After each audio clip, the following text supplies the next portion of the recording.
Nii, tervitus.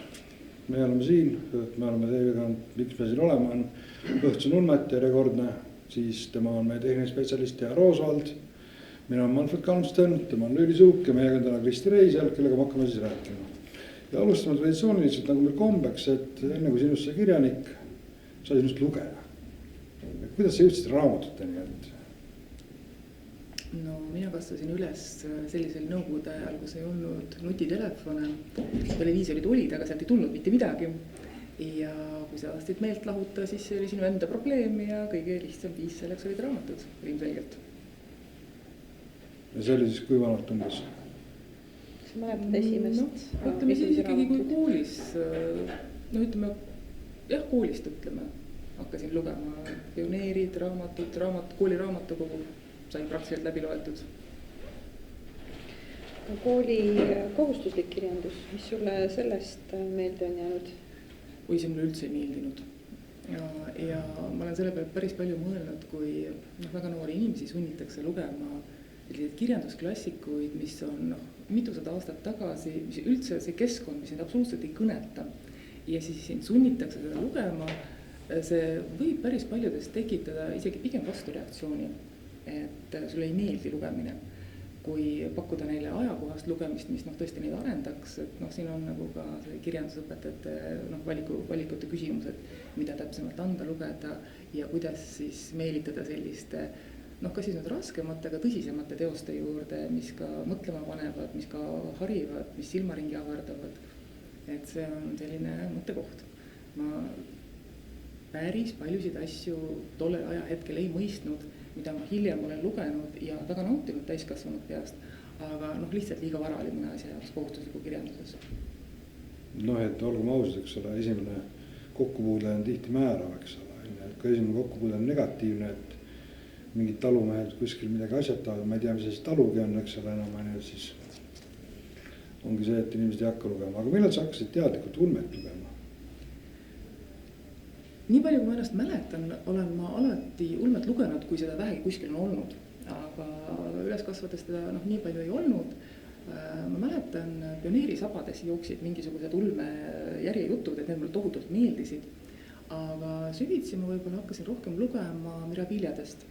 Et seal ikkagi avaldati päris head valikut või see, mis tollel ajal kätte saada oli. Ja hiljem siis, kui juba nii-öelda kirjandus ja kõik muu vabaks läks, siis muidugi sa said lugeda seda, mida siis kõik sa kätte said.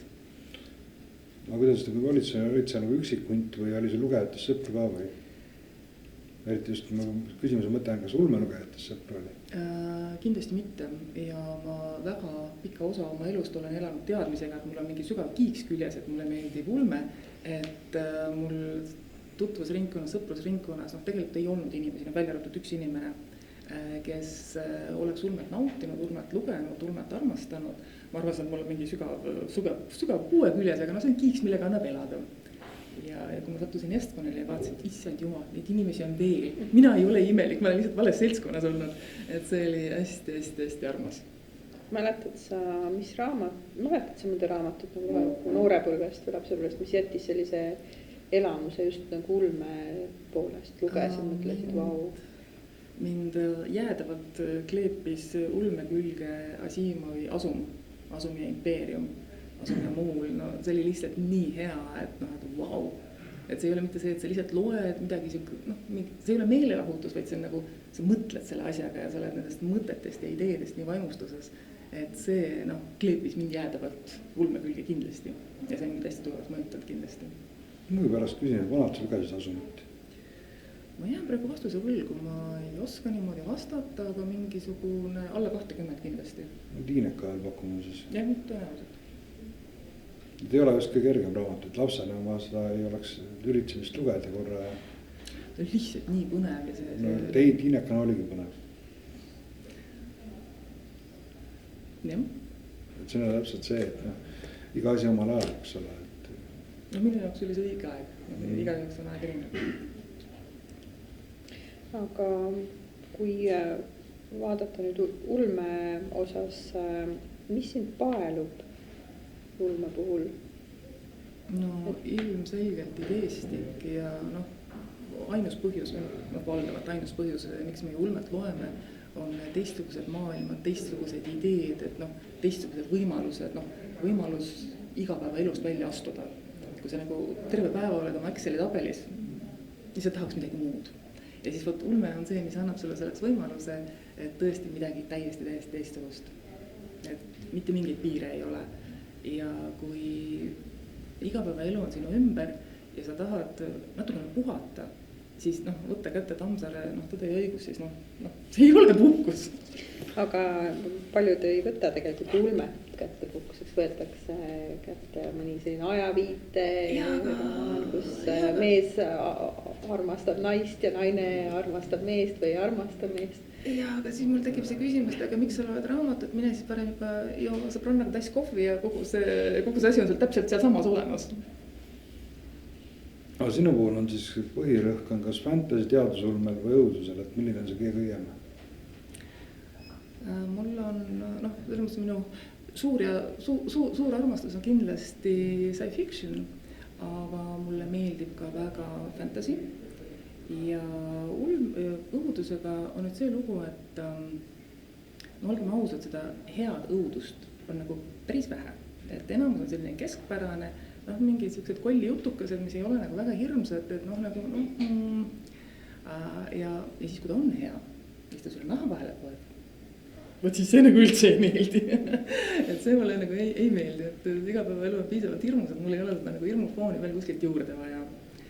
Et nagu ütleme, õudust ma nagu teadlikult ei loe, kuigi mõned jutud on kirjanduslikult tasemelt väga head ja ma ikkagi loen neid, aga mitte selle eesmärgiga, et ennast nagu hirmutada ja ma ei ole ühtegi nagu päris hirmust juttu iseenda jaoks veel nagu, ei mõned siiski on olnud. Nagu näiteks. Ma nüüd siin konkreetselt hetkel ei vastuse võlgu, aga fantasy mulle väga meeldib meelelahutusena. Olen ka päris palju fantasyt, aga ikkagi ulme, science fiction, minu jaoks sõna ulme on ikkagi science fiction. Et see on ikkagi kõige ägedam nendest, sest see on see, mis nüüd paneb mõtlema ja see on see, mida ma naudin. Aga sa ei loe ka ju enam ulmet mida puhta lehena, et sa oled juba ka mõnda aega erinevaid asju lugenud. Kas sul on tekkinud teatavad ootused või pigem mitte? Kui sa võtad midagi kätte, kas sul on mingid eeldused ja ootused sellele tekstile? Konkreetselt võib-olla mitte, aga küll mis tekib, jah, ootus on, et oleks midagi uut, mida ma ei ole eelnevalt lugenud, mõelnud, kogenud. Ja seda juhtus väga tihti, kui sa nagu loed palju, siis neid uusi ideid, ega neid väga palju ei teki tegelikult. Aga ikkagi on alati huvitav, kuidas on mingid asju lahendatud, kuidas on mingid mõttemustrid seal nagu lahendatud, ikkagi on alati huvitav. Isegi kui on mingid teemad, mida sa võib-olla on juba palju käsitletud. Tuleb mõni meelde praegu, mis selle koha pealt silma paistis, et oligi mingi selline idee, millega sa varem polnud kokku puutunud või? Ei selles mõttes, et need ideed, kõik on ju see mingi hetk, on need sinu jaoks uued ideed, lihtsalt, et kuna ta raamatut lugema satud, aga need üldinimlikud ideed ja teemadega, ükski neist pole ju uus tegelikult, lihtsalt mis hetkel sa seda raamatut satud lugema lihtsalt selles plaanis. Aga huvitav on, äärmiselt huvitav on. Aga ütlen raamatuga, mis siin naerutab üldse, et on maailm või tegelased või stiil või midagi kolmandat, neljandat? Oleneb. Kui me nüüd räägime science fictionist või teadusulmest konkreetselt, siis ikkagi peab olema mingi lahe või täiesti teistsugune maailm, mingi väga äge idee, mis siin nagu mõtlema paneb. Minu jaoks on just nagu võtmesõna see, et see peab nüüd panema mõtlema, et aga mis siis kui, et kas nii saab ja see plaan on huvitav. Aga ütleme, fantasy puhul ta peab olema sujuvalt kirjutatud, et kui teadusulmes sa annad sellised nagu võib-olla kirjanduslikult mitte nii filigraansed asjad, sa annad andeks, kuna see idee ise on lihtsalt nii põrutavalt hea, et sa loed isegi suhteliselt kehva kvaliteeti, aga sa loed, sest idee on nii paelu. Siis fantasys sellist asja nagu andeks ei anna, et see peab ikkagi olema ikkagi väga hästi tehniliselt kirjutatud. Ja siis seal ma ootan ja naudin karaktereid, maailmu et seal ma ei ole nagu nii noh, ütleme siis nii-öelda ideepõhine.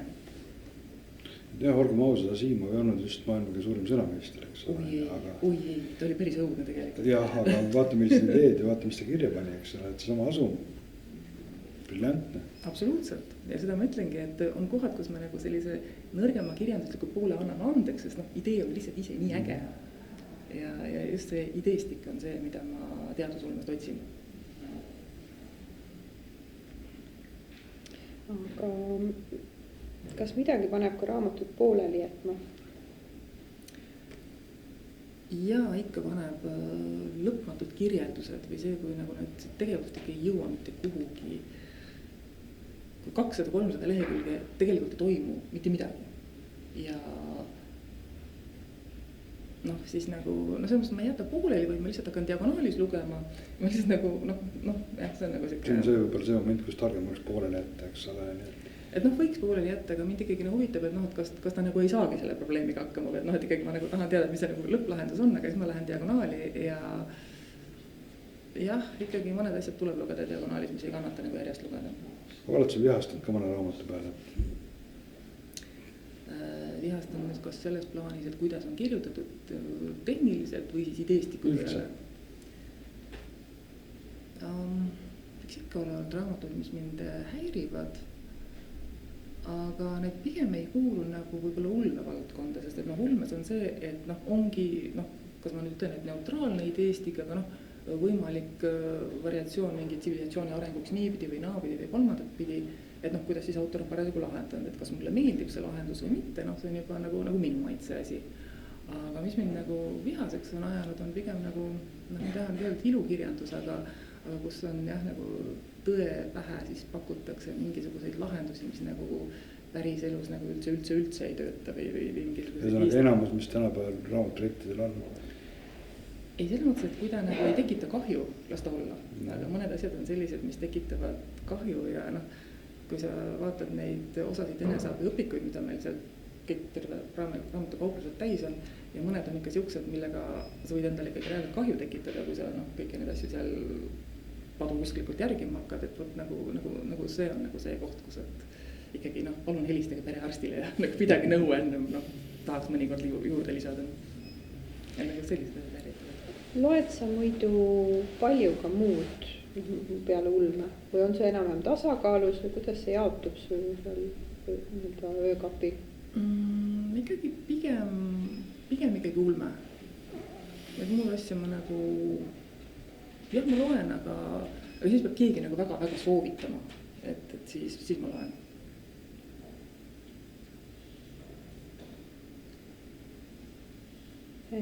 Kui me liigume nüüd lugemise juurest kirjutamise poole, et millal tekkisid esimesed tekstilõigud või tekstiproovid või esimesed kirjutised? Peale seda, kui ma sattusin esimesele Estkonile, kui ma jõudsin järelduse, et selliseid inimesi on veel nagu mina, kellele meeldib ulme, et niivõrd kihvt seltskond ja päris suur osa nendest inimestest ise kirjutavad, on autorid.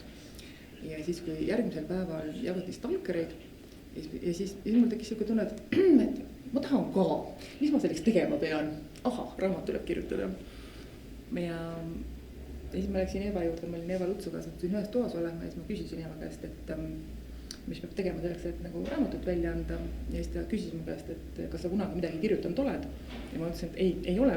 Siis ta patsutas mulle õla peale ja ütles, et noh, et mine võib-olla kirjutamise töötuppa kõigepealt ja andis mulle Mandi kontaktid. Ja siis ma läksin sinna ja siis noh, minu põhimõtteliselt esimesed kirjutamiskogemused olidki Tartu kirjutamise töötoas. Ja nii see läks. Sinu algus oli selline, et sinu tekstisse suhtuti pooldavalt, eks ole. Kuidas palun? Et sinu tekstisse suhtuti pooldavalt, et sellist karmi kriitikat nõu kirjutamise töötoas just ei ole. Said sa pigem tuge? Et jah, see oli toetav seltskond kui algus olemas. Selles mõttes, et hästi positiivne, hästi toetav ja noh, olgem ausad, adekvaatselt, kui sa kõik alguses kirjutad, sa kirjutad jubedat kräppi tegelikult.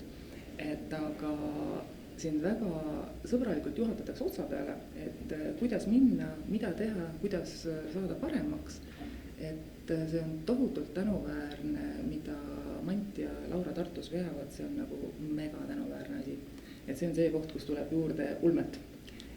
Et jah, sealt ma õppisin ja alustasin ja siiamaani ma käin seal ja seal on nii positiivne, kus sa saad, minu jaoks oli nagu alguses hästi siuke vahva see, et vau, et ma saan päris kirjanikuga rääkida sellest, et noh, et mida kirjutada, kuidas kirjutada, et noh, see kõik oli nii võõras, kõik oli nii uus, et hästi toetav, hästi abistav. Et mind kui kirjutajat kindlasti ei oleks, kui ei oleks kirjutamise töötuba. Aga nüüd andsid sa veel kellelegi lugeda alguses ka oma tekste? Lähedastele, sõpradele, tuttavatele? Vaata selle lugeda andmisega on see lugu, et sa võid ju lugeda anda, aga kas sul sellest tagasisidemest mingit kasu on? Et sa saad tagasisidet, et meeldib, ei meeldi, aga mis ma selle peale hakkan? Et noh, ütleme, teine kirjutaja inimene oskab sulle ütelda, et noh, paranda siit või tee seda ringi või noh, et kuidas nagu seda asja teha paremaks. Aga inimene, kes sellega nagu kokku ei ole puutunud, noh isegi parimate soovide juures, noh, ta parandab sul komad ära, aga rohkem midagi ta sulle öelda ei oska ja siis on lihtsalt piinlik, noh. Et jah, ikkagi abi oleme ikkagi saanud ikkagi nendelt inimestelt, kes on miskit pidi kas toimetusega seotud või siis ise kirjutavad, et nagu lähedastelt nagu seda, noh, nad lihtsalt ei oska adekvaatselt seda anda, isegi parimate soovide juures. Aga toetavad nad seda sinu püüdlust? Jah, ikka, nöögivad ja toetavad. Kuidas sa kirjutad, milline see kirjutamisprotsess sinul on, kas see on selline, tuleb mõte, kirjutan kaootiline või on see pigem, sa teed plaani, on süstemaatiline, lood tegelastele tausta? See on hästi erinev, erinevates lugudes on see hästi erinev ja ka selles, et noh, mida kauem ma olen kirjutanud, seda erinevaks või noh, seda teistsuguseks see kujuneb. Et alguses on see lihtsalt nagu väga kaootiline, et on mingisugune mõte, sa üritad seda kuidagi moodi kirja saada ja siis ta ei saa sul mitte kuidagi moodi kirja, aga mida rohkem sa sellega tegeled, siis tekib süsteemsus ja sa hakkad süsteemselt asja läbi mõtlema, et kust ma tulen, kuhu ma lähen, kes läheb kuhu, mida ta teeb, et see tohutult säästab aega. Et seda ma pisitasa õpin ja ma olen selles kirjutamises väga roheline ja ma alles kõik õpin seda, et kindlasti saab seda asja palju paremini teha, kui mina teen ja oskan praegu hetkel, aga selleks ma olengi, et õppida ja erinevaid aitajaid ja õpetajaid tegelikult on hästi palju ja ma väga tahan tänada kõiki, kes on mind hästi sõbralikult aidanud, et sellest on tohutult palju abi olnud, kui sa saad tagasisidet, see on ülivajalik kirjutajale. See mõttes, et kui keegi ütles, mida sa valesti teed, ei ole sul võimalik teada, ka seda ise välja mõtle, eks ole. Et sa võid ise nagu arvata või oletada ja siin on nagu hästi suur erisus, millest võib-olla nagu mittekirjutajad inimesed ei saa aru, on see, et sul iseenda peas on see kõik see maailm olemas, sul iseenda peas kõik see asi toimib. Aga kas sa oled sellega paberile välja kirjutanud? Vot siin on see, et nagu mingid asjad sa oled välja kirjutanud, aga mingid asjad on nii elementaarsed sinu jaoks, et sa ei tule nagu selle pealegi, et sa peaks seda välja kirjutama. Ja siis, kui sulle nagu juhitakse tähelepanu, et kuule, et siit selle koha pealt ei lähe otsad kokku, ja siis see nagu 1-2 lauset ja see asi nagu jookseb skeemis paika ja kõik on nagu korras, aga sa ise ei näe seda. Et selles mõttes on kõrvalt abi kindlasti vaja. Ja siis esimesed siin avaldatud tekstid olid reaktoris, et miks siis reaktor ja kuidas hindad enda kogemust reaktoriga? No reaktor sellepärast, et Mant soovitas, et selline tore koht on olemas nagu reaktor ja hästi positiivne selles plaanis, et ta on ülimotiveeriv, et sul on võimalus ennast avaldada. Et see on asi, mis kindlasti on kirjutajale inimesele vajalik stiimul. Et just nimelt, et näha enda teksti nagu lõplikul kujul ja siis saada tagasisidet üliäge, ülipositiivne. Et see avaldamise võimalus on kriitiliselt vajalik selleks, et sa saaksid arendada. Siis reaktor on algemate autoritel väga positiivne ja see mõttes, et muidu kus sa need teksti saadaksid, eks ole. Eevale sa esimese tekstiproovi ei saada. no see kvaliteedi level on lihtsalt täiesti teises kohas, eks ju. Ja see on hästi armas, hästi tore, et reaktor annab sulle tagasisidet, et mida tuunida, kust, mida teha, kust otsad kokku ei jookse, mida kust kohendada, et see on äärmiselt arendav ja äärmiselt nagu tänuväärne kasulava järeltulevale põlvele, et see on äärmiselt positiivne asi on reaktor, mis meil on. Tuleb sinuga nõustuda. Aamen. Sinu esimene selline laiemat kõlapinda ja populaarsust sa kogunud lugu oli siis Kübeke elutervet vihkamist antoloogias ilmunud Vein Naanil. Ja siis selle peategelane, et see vist meeldis kõigile peaaegu eranditult, et seal ei olnud nagu kahetisi arvamusi, aga kust tuli see idee kirjutada Setost, sellisest keeruka iseloomuga kuuealgsest taksikoera sarnasest elukast? Tegelikult ma kasutasin seal väga palju kirjutamise töötoa musta materjali. Üks asi, mille üle ma olen tegelikult ise tohutult uhke, on see, et kui ma hakkasin seal kirjutamise töötoas käima, siis ma aasta otsa seda, mida ma seal kirjutasin ja tegin, ma ei ole mitte grammigi, mitte midagi avaldanud mitte kuskil. Et see oli lihtsalt nii krepp, ta oli nii nõrk lihtsalt, aga need toorikud, mis seal olid, ideestik on ju äge tegelikult, et seda ideestikku võib sealt siis ju võtta ja nende tegelastega seal mängida ja neid kasutada. Ja ma kasutasin ja puhastasin seal päris nagu mitmed erinevad jutud ja siis pookisin nad kokku ja tegin sellise jutu. Mulle endale väga meeldis. Jaa, see on ainus. Et ja peale Setot oli juba jutuvõistluse teine 4. koht, et mis tunne oli, alustame sellest.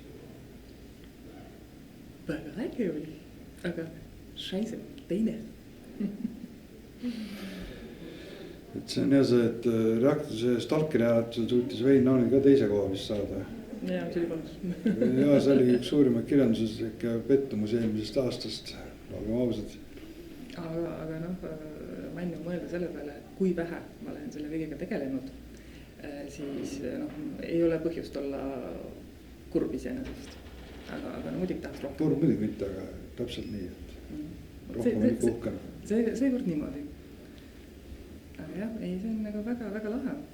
Ja see tegelikult on teine jutuvõistlus, kust ma osa võtsin esimesest jutuvõistlusest. Ma olin 6 või 8. 6 vist. Jah. Gurmee teega. Ja siis kui ma nagu esimest korda osa võtsin jutuvõistlusest, siis minu jaoks oli see nagu meeletu põdemise koht ja selles plaanis, et mulle tegelikult tohutult meeldib see hindamissüsteem, et ongi pime hindamine. Aga mis siis nagu juhtub, on see, et sa siis võistled kõrvuti aastakümneid kirjutanud päris autoritega ja siis sa oled nagu täiesti roheline, see on esimesed tekstid ja sa võistled nendega nagu samadel alustel. Ja siis see, et kui sa tuled nagu esikümnesse, siis mul nagu, võt see võttis mul põlvenõrgaks, et nagu see oli minu jaoks nagu üliäge ja nagu tohutult motiveeriv. Ja siis kui sa nagu järgmine kord juba tuled esikümnesse, siis nagu see juba nagu see ei ole nagu nii suur šokk selles mõttes. Aga esimest korda oli küll see jah, et võimas. Mäletan ise enda esimest 8. kohta, et see oli täpselt, kas minu nimi oligi või. Päriselt öeldigi minu nimi või. Ja siis oli tõesti, et väga. Et selles mõttes jah, et jälle üks asi, mis on vist algajal autorile väga positiivne, kui tal tunnusse saab, eks ole.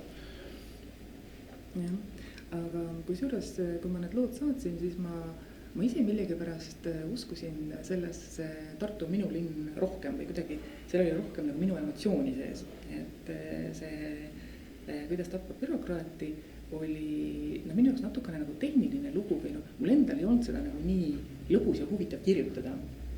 Et mul oli väga konkreetne nagu plaan ees, kuidas see asi nagu toimuma seal hakkab ja see kirjutamisprotsess oli minu jaoks väga vaevaline, sest ma olin valinud jube keerulise keskkonna minu jaoks, mida ma tegelikult ei tundnud. Ma pidin nii kohutavalt palju kõrvaltööd tegema, et see asi usutav oleks ja siis ma nagu kirusin, et kurat küll, et järgmine kord võtan, teen mingi oma maailma, kus ma ei pea nagu faktitäpne olema. see oligi selline natukene Jaapani aasta seal jutuvõistlusel, et võidulugu oli Jaapani sinu lugu, seal oli minu arust vist oli isegi veel, et miks ma võin eksida praegu, aga miks just sinna, miks Jaapanisse? Tegelikult nii Kadri kui minu lugu tegelikult on teatud määral Kadri perekonnaga seotud. Ma lugesin Rait Piiri raamatut Hing mõõgateral. Nii hea raamat, et no mega hea raamat. Ja siis nagu loed läbi, paned kaane kinni, no nii hea, tahaks kiljuda ja siis tuleb siuke kadedus, et tahaks ka niimoodi osata, kui ma ei oska. Ja siis niimoodi nahvi nüüd külje alla, et kuule, et aga sa sööd tüübile rotimürki, siis ta ei kirjuta nii palju paremini kui sina. Aga niimoodi, et sa mõtlesin selle mõtte peale. Aga siis tuli üks teine tegelane, kellel ei ole veel nime, panin lahtise käega mööda nägu, et ei depresseeru.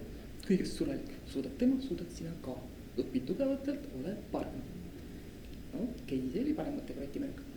Ja siis ma võtsin selle raamatu uuesti ette, tegin lahti ja hakkasin õppima. Analüüsisin, võtsin selle asja juppideks lahti, et miks ta on nii mega hea. Mis siin töötab, kuidas see tehtud on. Ja kui sa võtate väikesteks tükkideks lahti, siis see aukartus, et ta nii hea kaob ära. Vaatad need väiksed tükid, kuidas nad on tehtud, kuidas nad on seal paigutatud. Et siukse väikse tükiga ma saaks hakkama, siukse väikse tükiga ma saaks hakkama.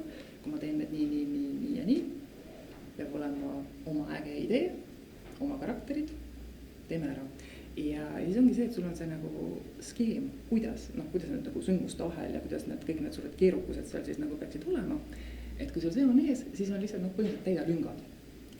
Ja selles mul endal, ta oli minu jaoks tehniliselt väga keeruline lugu iseenesest, aga seda nii põnev ei olnud kirjutada, et see Tartut oli palju põnevam kirjutada, see oli väga ehe lugu, päriselt siin parkimistrahvi, mul oli hing nii täis, et siis ma lasin ennast välja. Üldiselt, kui nüüd üldistada, siis sinu esimese lugusi kuni looni Vein Naanil ja pidada selliseks humoristlikeks. Legenda enamalt olid, nii palju kui mina jõudsin lugeda. Aga edases tundub huumor tugevalt tagaplaanil olevat. Mis juhtus? Vaata, võib-olla lood lähevad pikemaks. Ja ma olen hakanud rohkem võib-olla iseennast välja filtreerima sellest. Et püüad siis püüad teha head kirjandust ja sikast Päris? Jah, päris, just nimelt püüad teha päris asju. Aga jah, võib-olla ikkagi peaks ikka rohkem iseenda juurde jääma ise rohkem. Vaata, kui sa kirjutad väga lühikesi asju, siis lühikeses loos peab olema mingi point lõpus või mingisugune point lõpus. Ja väga lihtne seda kergelt humoorikalt teha. Ja kui lood lähevad pikemaks ja tegelased sügavamaks, ma ei tea, kas mul pole nii pikkasid lugusid, et nüüd väga sügavaid tegelasi seal saaks olla, eks ju veel esialgu. Aga siis jah, võib-olla natukene fookus nihkub teise kohta.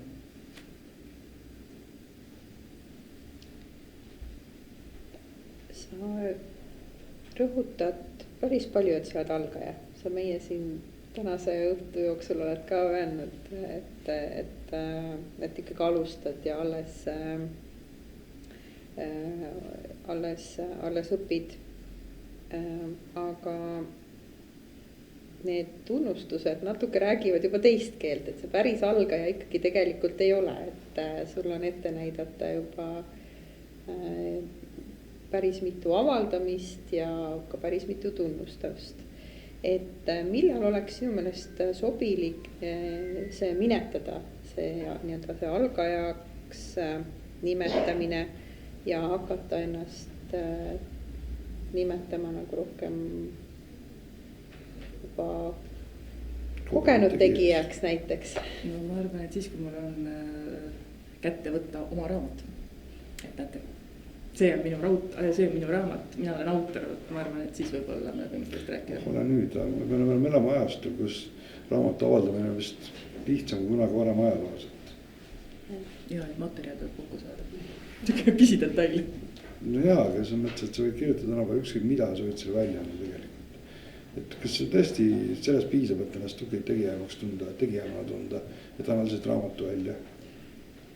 No see on mingisugune mingisugune mõõdik, et noh, või noh, minu jaoks, et kus ma nagu tõmban joone, et vot, et jah, ma olen kirjanik. Et siin nüüd ja praegu on see minu jaoks hobi, aga siis ma saan nagu ametlikult öelda, et jah, et mul on oma raamat, ma olen kirjanik, et siis ma nagu, siis see kuidagi nagu tundub minu enda jaoks aus. No kuidas sa muidu siiamaani oled Rahul endale osaks saanud tagasisidega? Ja on sul ka öeldud midagi, mida noh, oled nüüd väga kõrva taha pannud, aga noh, mingi võõra inimese poolt just, mitte... Iga tagasiside on teretulnud ja selles mõttes, et kui sa nagu ütled, et enamus tagasisidet on positiivne, siis jah, see vastab tõele, aga on ka väga negatiivset tagasisidet olnud, millest nagu väga ei räägita, seda väga ei jagata, aga tagasisidet on igasugust ja sa kunagi ei tea, kellel mis asi trigerdab ja noh, sa võid astuda oma teema valikutega kellelegi niimoodi panna silma peale, et no inimesel on tuumaplahvatus sees ja noh, see ei ole nagu sinu maamiin, mille peale on astutud, aga sa oled nagu tõmbanud mingi teema käima, et selliseid asju on ka ikkagi olnud ja tegelikult ma võin öelda, et noh, tagasisidet jah, et noh, meeldib, ei meeldi, mis emotsioon on, et noh, see on nagu selline tagasiside on tore, aga tegelikult kasu on ikkagi sellisest tagasisidest, mida teised kirjutajad sulle ütlevad, et kuidas teha paremini, kuidas mingisuguseid asju üles ehitada, kuidas mingeid asju lahendada, et sellist nagu tehnilist abi, noh, sellest on see, mida sa nagu õpid ja kust sa nagu edasi arened, sest iseenda teksti suhtes tekib noh, konkreetne kanapimedus nii grammatika suhtes kui vigade suhtes, et sa näed iseenda teksti lugedes ainult seda mõtet, mis sul sõna olnud, aga kui palju sellest mõttest on välja kirjutatud, kuidas sa nagu teistele lugeda on, seda sa nagu ise ei adu, võib-olla ainult siis, kui sa pikka aega on mingisugune tekst vahel, või noh, nagu pikka aega sa ei ole mingi teksti puutunud ja mingit väga vana asja loed, et noh, siis sa võib-olla näed seda, aga nagu värskelt lugedes, kirjutades, noh, sa lihtsalt iseenda asju ei näe. No, ma ise ütlen selle kohta, autor on pime. Autor on lihtsalt pime. Aga on sul mingeid selliseid näiteid ka, mida sa oled saanud kõrva taha panna just siis tagasisidest või kriitikast, millest on tegelikult ka kasu olnud? No sellest tagasisidest, mis ma enne olen andnud, on meeletult palju olnud kasu, et arenda seda, tee seda, kust lühemaks, kust pikemaks ja üks väga suur asi, mille vastu päris paljud autorid kipuvad patustama, on see, et liiga pikk. Kui sul ei ole midagi öelda, lihtsalt võtta lühemaks. Aga mitte keegi ei raatsi seda teha, et sa oled nagu nii palju vaeva näinud seda teksti kirjutades. Ja see, noh, mismoodi ma siis nagu lühemaks võtan. Et see lühemaks võtmine on väga-väga valus, aga päris paljud autorid peaksid seda tegema ja need ei tee seda. Ja kui sulle siis öeldakse, et võta siit lühemaks, on ikka valus rappimine, aga väga arendab. Loed sa ka teistele, näiteks kui sinu lugu on antoloogias, kas sa loed ka teistele siis antud kriitikat teiste lugude kohta? Loed sa üldse selles mõttes kriitikat Eesti ulmekirjandusele, tagasisidet Eesti ulmekirjandusele? Ma ei nimetaks seda kriitikaks, ma nimetaks seda arvustamiseks. Jah, siia me jõuame jälle sinna, et mis on kriitika, eks ju, mis on arvustamine, mis on tagasiside, mis on arvamus. Muidugi loen ja väga huvitav on, et noh, esimene asi, kui sa nagu raamatu kätte saad, sa ju loed, kõik teised lood läbi, et siis nagu noh, positsioneerida, et kus nagu sinu enda meeles sinu lugu seal kogumikus siis on, eks ju. Ja väga huvitav on, et millised on teised lood ja kellele või noh, et mida nad siis kõnetavad või no ütleme, palju nad tagasisidet saavad, et see on äärmiselt huvitav ja loomulikult loen kõikide juttude kohta kogumikus tagasisidet absoluutselt loomulikult ja elan kaasa kõigile. See pisike spordivõistluseks aga, kes rõvib ette. Ja, aga need üleskutsed üldiselt, kuidas sa suhtud nendesse, sest et meil tegelikult aeg-ajalt, nüüd on, eks ju jah, Kalmsten veab seda Kaarna kirjas sarja, siis Raul Sulbil on aeg-ajalt üleskutsed, on veel olnud siin aegade jooksul libakass ja sellistes, et kuidas see sulle tundub, kas see on nagu hea motivaator, see paneb kirjutama, on hea, kui sulle antakse selline võimalus? See on ülitänuväärne, absoluutselt. ja mis on nagu võib-olla murekoht on see, et noh, et kas kõik need sisendid jõuavad kõikide kirjutajateni, see on nagu noh, ainukene koht, eks ju. Aga noh, siis tuleb lugeda reaktorit ja kogu lugu. Ja nad on äärmiselt tänuväärselt on sellised kogumikud just nimelt selles plaanis, et nad noh, võimaldavad avaldada ja panevad selles plaanis töötama. Ja kui ka avaldamisel läheb 10+ lugu, noh, toodetakse neid oluliselt rohkem, ka reaktoril on siis mida avaldada ja nii edasi. Need on äärmiselt tänuväärsed ja noh, kahju muidugi, kui mõned kogumikud ei realiseeru, nagu ta ka juhtub. Ja noh, nii on, see on ülikihvt, et me selliseid asju tehakse. Sa oled üsna kursis vist ka Eesti algupärase ulmekirjandusega, et kuidas sa suhtud sellesse? Ta on sinu arust nagu tase on olemas või võiks seal kõvasti areneda?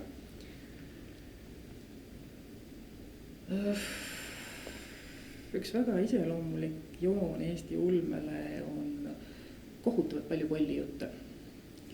Et mulle noh, ma siiralt armastan teadusulmet ja seda nagu väga palju ei ole. On hästi palju folklooripõhist käsitlust Eesti ulmes ja see on nagu väga tugev sound ja ma nüüd ei tea, et kas seda kirjutatakse hästi palju sellepärast, et see meeldib lugejatele või sellepärast, et see meeldib autoritele, et ma ei ole päris kindel, et see võiks nagu mitmekesisem olla. Aga see, et meil on 1,3 miljonit ja meil üldse on ulmekirjandus, et see on juba väga kõva sõna ja tegelikult ikkagi meil on päris tugevaid autoreid, on nõrgemaid, on tugevamaid, on päris tugevaid, on kirjanduslikult erineval tasemel, on ideestikult erineval tasemel ja noh, erinevaid eestikuga töötavaid inimesi. Et meil on kõike ja arvestades meie väikest rahvaarvu on see üliäge, lihtsalt üliäge. Tegelikult see on see fenomenaalne, et 1,3 miljoniga riigis antakse mingi paralleelselt mitut ulmekogumikku välja, eks. Absoluutselt.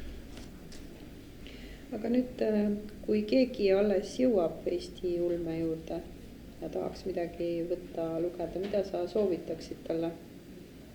Kübekest. Päriselt. Et see on, kogumikud annavad hästi hea ülevaate just nimelt sellest, et kes on erinevad autorid ja noh, maitsed on väga erinevad ja kogumikest seda kindlasti leiad mõne asja, mis sind kõnetab ja siis sa saad juba selle autoriga edasi minna. Et tutvumiseks just nimelt kogumikud on väga tänuväärsed.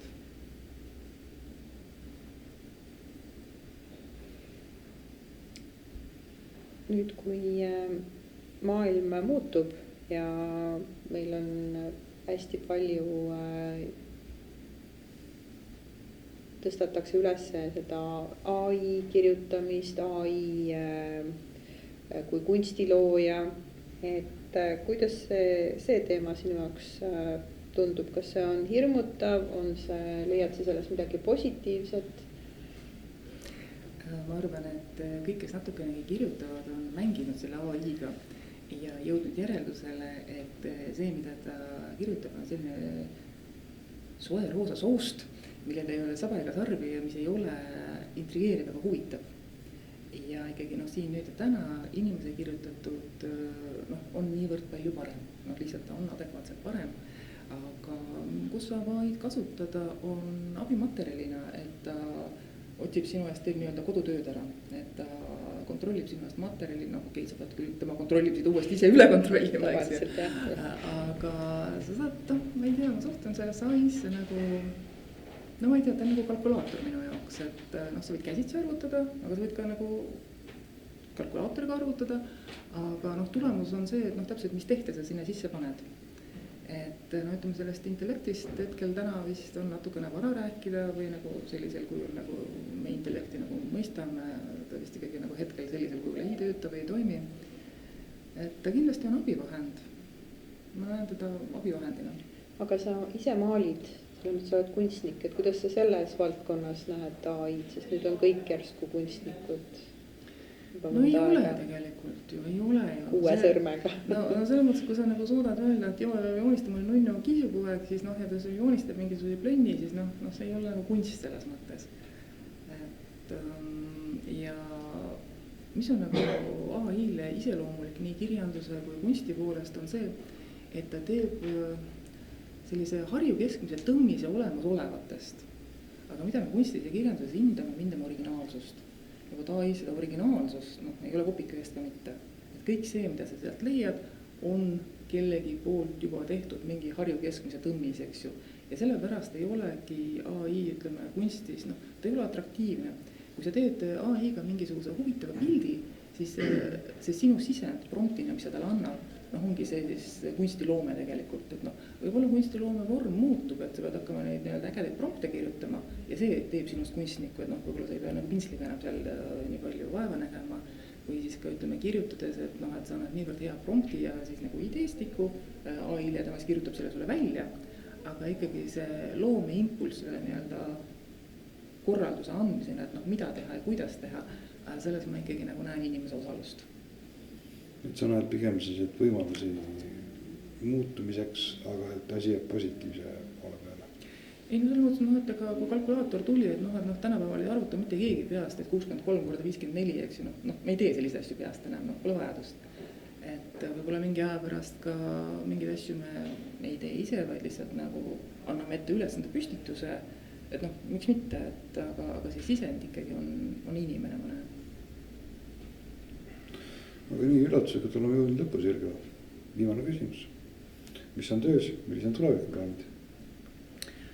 Töös on, no, ma tahan saada päris kirjanikuks, ma tahan oma raamatut välja anda. Ja plaan on siis oma jutukogumik välja anda. Plaan A oli see, et ma saan detsembri lõpuks materjali kokku, aga ma olen omadega B-s. Plaan B. Ja nüüd ma siis ma kahjuks tunnistama seda, et iseendale antud lubadusi on nagu jube kerge murda. Et mul oleks heas mõttes kubjast vaja, kes siis niimoodi koputaks õla peale, et noh, palju see päriselt teinud oled. Et nüüd ma olen pannud siis nagu järgmised tähtajad iseendale, et nagu kuhu ma pean jõudma ja kuhu ma tahan minna, aga ikkagi jah, ma tahaks kõigepealt ma tahan teha oma kogumiku ja siis ma tahan teha oma romaani ja siis ma tahan seda ja seda ja seda ja seda. Ja kõik on tulemas. Aga kogumiku osas ma saan aru, et sul on nagu põhimõtteliselt ikkagi juba noh, lõpusirgel, et sa pead lihtsalt kokku tõmbama. Aga romaani idee on ka olemas või see on lihtsalt praegu suur unistus? Mul on, me võimegi siin rääkima jääda, mul on hästi palju hästi ägedaid plaane. Aga ja kindlasti, ja muidugi. Ja, ainult ja. On siuke tühi asi, siuke, noh, lihtsalt noh, tuleb teha. Et sellega ma vaatan. Aga nii, on publikul küsimusi. Saame teada, mis hüübist edasi saab?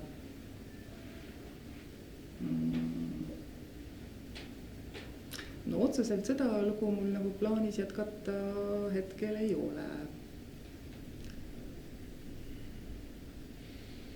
Aga võib mõelda teda kuhugi sisse.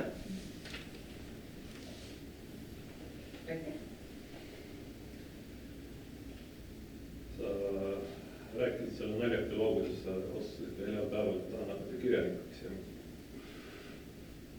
et kuidas samm, kui et okei, ma pean hakkama loomingulised ideid ja mõtteid ja püente paberit, et kuidas sa ideid kogud endale?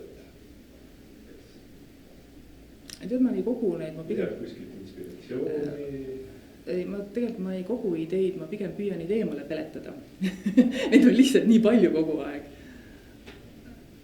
Et nagu pigem mul on see probleem, et musta huumorit on nii palju minu ümber, et seda igapäeva argielu adekvaatsena hoidmisena pigem keeruline selle peale keskenduda, et ideede puudust mul ei ole mitte kunagi elus olnud.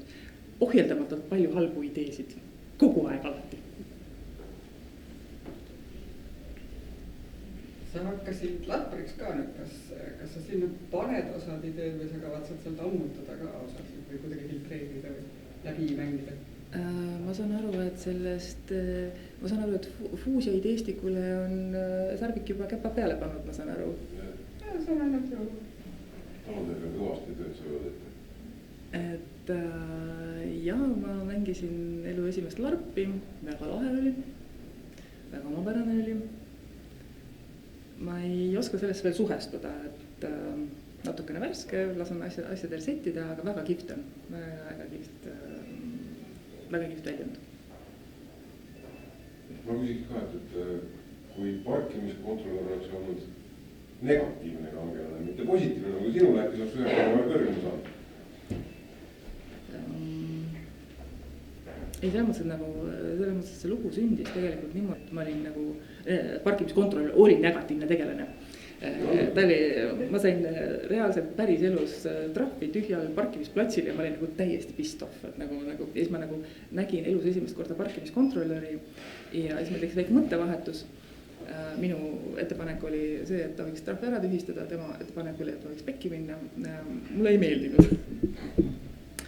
Ja siis mind 3 päeva ketras, ma olin nagu nii endast, ma olin nagu nii häiritud, et nagu mis mõttes. Ja siis ma nagu mõtlesin, et issand, et kui nõme see inimene võib olla, et ta nagu teeb sellist tööd, et tema töö ongi teha kogu aeg kellelegi trahvi. Iga liigutus, mis sa teed, sa tead, et on kellelegi negatiivne emotsioon, et okei, raha väärtus inimeste jaoks on pisut erinev, eks ju, et kellegi jaoks on see suur raha, kellegi jaoks väike raha, aga iga sinu tööliigutus on negatiivne emotsioon, et kes see inimene on, et ta nagu saab niimoodi töötada. Ja siis kui ma sellest mõttest ära tüdinesin, jõudis järeldusel nagu täielik tropp saab olla. Ja siis ma hakkasin mõtlema, et aga mida peaks minule pakkuma, et ma oleks nõus töötama parkimiskontrolörina. Ja siis ma nagu mõtlesin ja välja mõtlesin. Ja siis oli see lugu vaja välja kirjutada. Et ta alguses oli negatiivne, aga ta nagu muutus läbi selle, et aga kui ma ise oleksin nagu, et mida mulle peaks pakkuma, siis nii kui maa rahunes, nii kui see aeg möödus, nii muutusid leebemaks kontrollide vastu.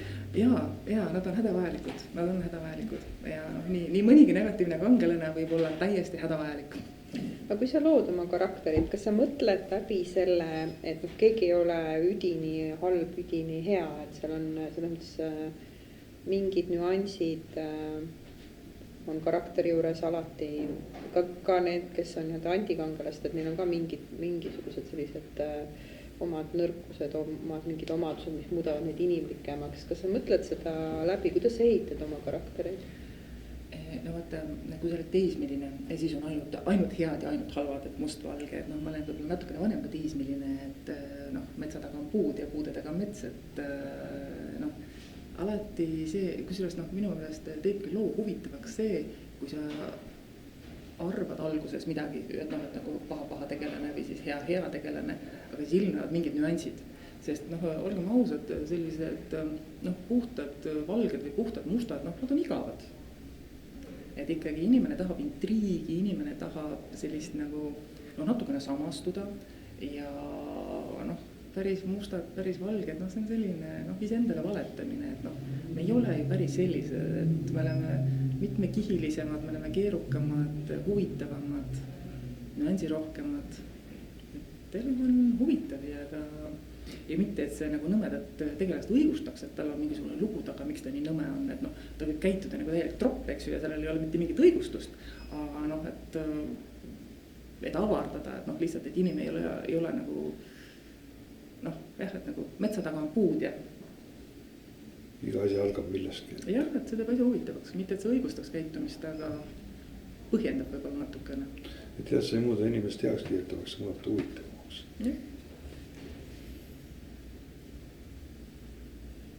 Kas sa plaanid ka oma esimesele raamatule ise ka pildi joonstada, maalida? Ma ei ole selle peale mõelnud, ma ütleks, et pigem mitte. Sellepärast, et kui lugeja läheb raamatupoodi ja tal on mingisugune ootus, läheb ta siis naistekat valima, läheb ta siis ulmekat valima, läheb ta siis mis iganes eneseabiõpikut valima, siis tal on mingisugune ootus ja ta on harjunud mingisuguste kujundustega mingis sektoris.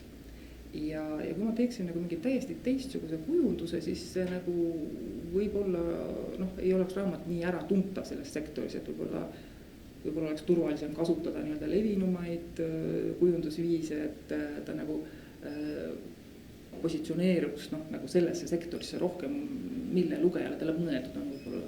Ma ei oska vastata veel hetkel. Seda see väga ilmi teha. Never say never. Aga mina annan talle sisendi.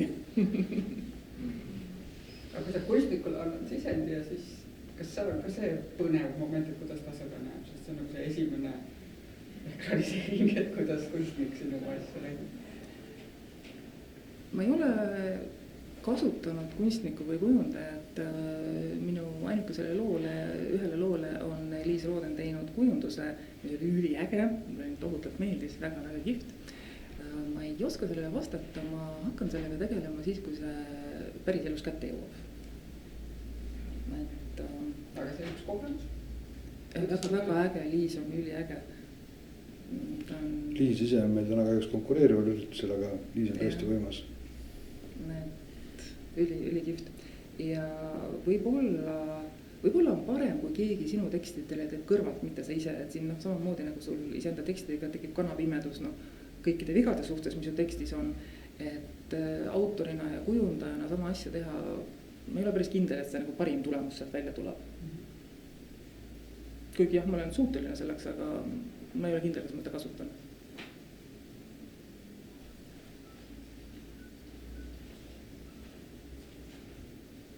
Nii, tundub, et rohkem küsimusi ei ole. Sellega lõpetame. Kes läheb jooma, kes läheb koju. Ja siis, ta läheb teada ei kuhu, eks ole. Aga koju Kristile.